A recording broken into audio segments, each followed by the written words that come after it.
that the installed hardware and curtain tape match.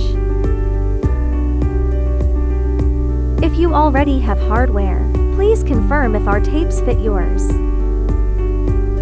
The first method of hanging is buckle tape, which is easy to install. It is recommended to use the buckle tape. Then train the S-fold.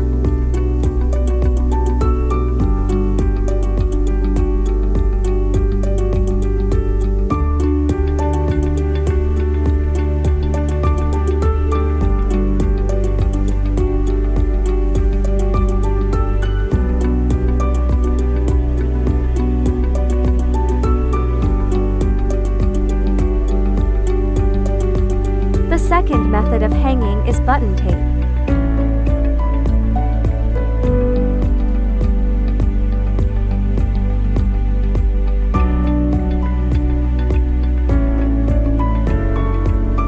This can be pressed with the help of a coin.